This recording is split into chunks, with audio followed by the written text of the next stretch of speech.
Hello বন্ধুরা, কেমন আছো তোমরা সবাই? পিভিস রান্নাঘরে তোমাদের সবাইকে স্বাগত জানাই। আজ আমরা ওলকপি দিয়ে মাছের ঝোল করছি। তোমরা দেখো সবাই।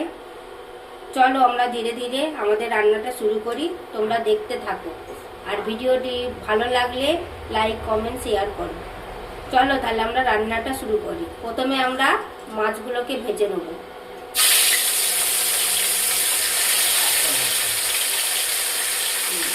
আলু বলবো না।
হ্যালো, মাছগুলো সাদা তেলে ভালোভাবে লাল লাল করে ভেজে কড়াই থেকে তুলে নিলাম। আস্তে আস্তে মাছগুলো তুলে নিলাম।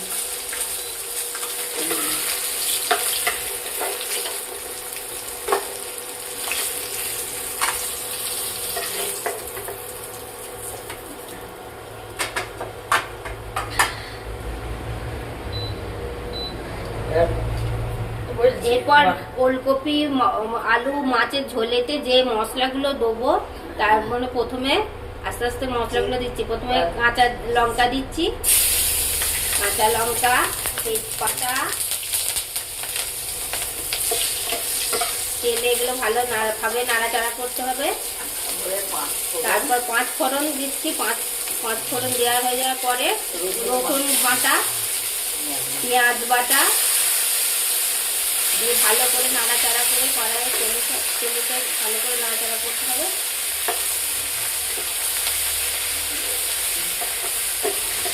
একটু আলু আর ওলকপি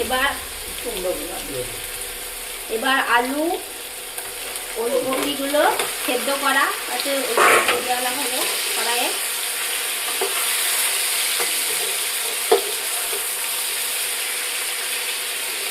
আলু আর ওলকপিটাকে ভালো করে একটু তেলে ভাজা ভাজা করে কিছুক্ষণ রাখতে হবে। একটু লবণ দিই, একটু লবণ স্বাদ মতো লবণ একটু দেওয়া হলো।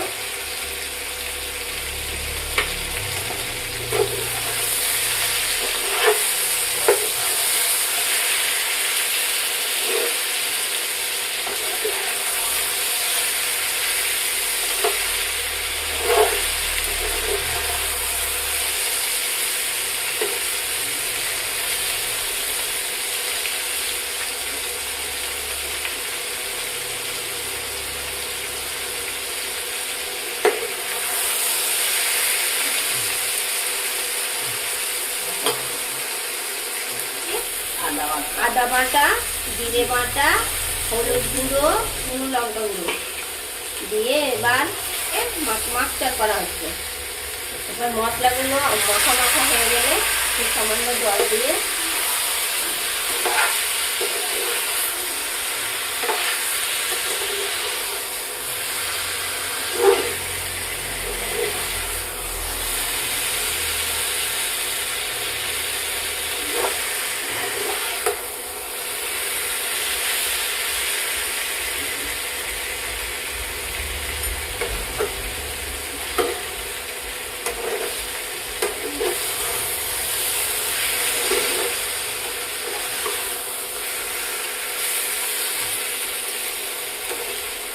কপিয়ে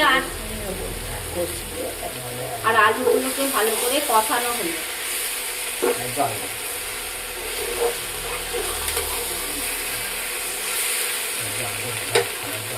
এবার জল পরিমাণ মতো জল দেওয়া হচ্ছে।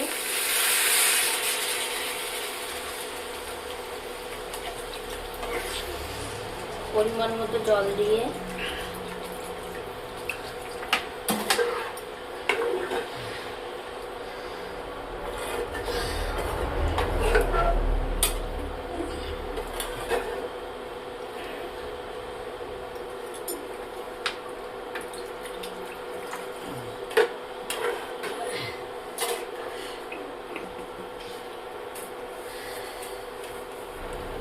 এবার ঢাকনাটা খুলে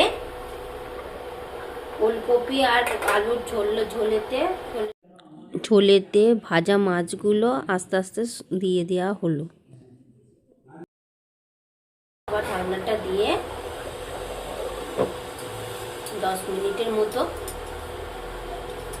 সেদ্ধ করতে দেওয়া হলো।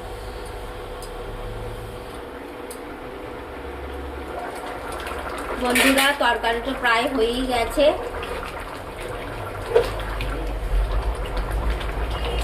আলু ওলকপি সেদ্ধ হয়েও গেছে ভালোভাবে। এবার তরকারিটা নামিয়ে নেওয়া হবে।